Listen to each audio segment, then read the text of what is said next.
बिस्मिल्लाहिर्रहमानिर्रहीम। आज हम मुतालिया पाकिस्तान क्लास 10 के शॉर्ट क्वेश्चन पहले यूनिट यानी कि यूनिट 5 के करने लगे हैं जी। पहला क्वेश्चन है, यौम तकबीर से क्या मुराद है। 28 मई 1998 को पाकिस्तान ने सूबा बलोचिस्तान के पहाड़ी इलाके चागी के मकाम पर एटमी धमाके किए। इस तरह पाकिस्तान एटमी ममालिक के फहरिस्त में शामिल हो गया। पाकिस्तान आलम इस्लाम का पहला एटमी मुल्क है। इन एटमी धमाकों की याद में हर साल 28 मई को यौम तकबीर मनाया जाता है। उस वक्त किसकी गवर्नमेंट थी जी? मियां मोहम्मद नवाज शरीफ साहब की गवर्नमेंट थी। और ये धमाके क्यों किए गए थे? भारत के एटमी धमाकों के जवाब में। यानी दोनों ममालिक अपने पेट काट के तो एटमी धमाके करते रहे, और फिर ये तरक्की का काम तो नहीं है ना, ये तो दुश्मनी निभाने वाली बात है। और अगर इससे बिजली बनाई जाती तो हमारे बहुत सारे मसाइल दूर हो जाते। जनरल मुशर्रफ के नाफिज करदा मुकामी हुकूमतों के निज़ाम के 3 बुनियादी मकासद तहरीर करें। जनरल मुशर्रफ ने 14 अगस्त 2001 से मुकामी हुकूमत का निज़ाम नाफिज किया। ये निज़ाम मुकामी हुकूमतों के क़याम और इख्तियारात की निचली सतह तक मुंतकिली को यकीनी बनाने के लिए नाफिज किया गया। इस निज़ाम के 3 बुनियादी मकासद थे। पहला क्या था जी? वसाइल की ज़िला की सतह पर दस्तयाबी, मुकामी मामलात मुकामी सतह पर हल करना, इख्तियारात की निचली सतह पर मुंतकिली, यानी आपके जितने भी मामलात हैं लोकल सतह पर सॉल्व होना शुरू हो जाएं। थर्ड क्वेश्चन है, पाकिस्तान तहरीक इंसाफ की हुकूमत के शुरू किए गए 5 मनसूबों के नाम लिखें। पाकिस्तान तहरीक इंसाफ की हुकूमत ने जिन मनसूबों और प्रोग्रामों का आगाज़ किया वो दर्ज हैं: दियामर बादशाह डैम की तामीर, एहसास प्रोग्राम, डिजिटल पाकिस्तान विजन, नौजवान हुनरमंद प्रोग्राम, नया Pakistan housing programme, plant for Pakistan, Ehsaas सैलानी लंगर।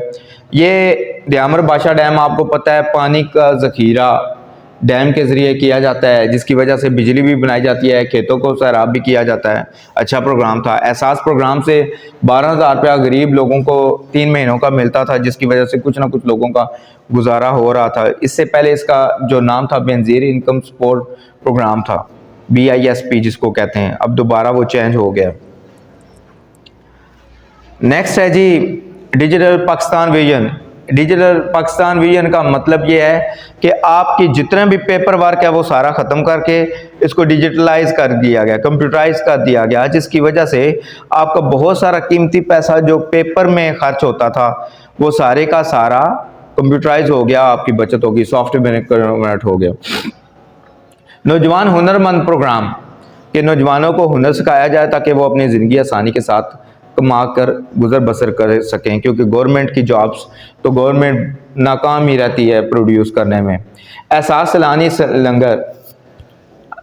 अच्छा, ये नया पाकिस्तान हाउसिंग प्रोग्राम, ये थोड़ा सा इसका नुकसान हुआ है। घर तो बनना शुरू हो गए, लेकिन आपकी बहुत सारी ज़राई ज़मीनें वो सारी की सारी इन हाउसिंग सोसाइटीज़ में फंस गई, जिसकी वजह से गंदम, दाल, चना, आगे पीछे जितनी भी दालें, चावल, इस तरह के खेत डैमेज हुए हैं।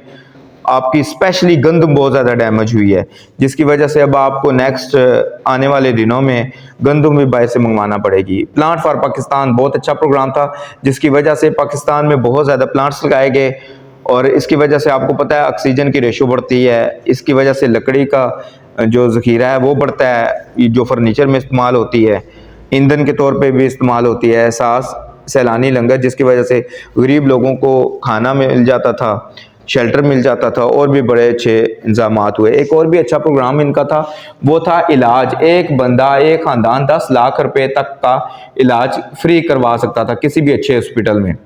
तो वो बहुत अच्छा प्रोग्राम था। वो दूसरी जितनी भी गवर्नमेंट्स हैं इनको कैरी ऑन करना चाहिए, लेकिन वो ख़त्म कर दिया जाता है। अच्छे काम जितने भी कोई गवर्नमेंट करे उसको कैरी ऑन करना चाहिए, उसको ख़त्म नहीं करना चाहिए। मोटरवे की क्या अहमियत है? लाहौर और इस्लामाबाद मोटरवे का मंसूबा मोहम्मद नवाज शरीफ ने अपने दौरे हुकूमत में शुरू किया था। जनूबी एशिया में सड़क का ये तवील तरीन मंसूबा था, यानी सबसे लंबी सड़कें थी ये। इसकी तकमील मियां मोहम्मद नवाज शरीफ के दौरे हुकूमत में मुकम्मल हुई। उन्होंने इसका इफ्तिताह 1998 में किया। आज लोग इस सड़क पर सफ़र करना ज़रूरी समझते हैं, क्योंकि एक तो इस पर कोई जंप नहीं है, और कम से कम जो इसकी स्पीड है ना, इस पर जो भी चलेगा वो 100 किलोमीटर पर आवर है। तो बंदा एक तो वक्त से पहले पहुंच जाता है, सेफ भी पहुंच जाता है। उन्होंने इसका इफ्तिताह 1998 में किया। आज लोग इस सड़क पर सफ़र करना ज़रूरी समझते हैं। अब मज़ीद मोटरवेज़ भी बन चुके हैं। पाकिस्तान में सदर मुमलकत के इंतखाब का तरीका बयान करें। सदर पाकिस्तान का इंतखाब पार्लियामेंट के दोनों ईवानों और चारों सूबाई असम्बलियों पर मुश्तमिल इंतखाबी इदारा करता है। वो इंतखाबी इदारा कौन सा है जी? ECP, election commission of Pakistan, जो कि बाकायदा तौर पर इसकी राय शुमारी करवाता है, जिसके बाद सदर पाकिस्तान की सिलेक्शन होती है। ये आपके मुख्तसर मशक़ी सवालात हैं। इसके अलावा भी कुछ सवालात हैं, वो मैं आपको डिक्टेट कर दूंगा, ये भी आप साथ में तैयार कर लें, तो इंशाअल्लाह ताला पंजाब बोर्ड में आपको खातिर खा इसके नताइज मिलेंगे।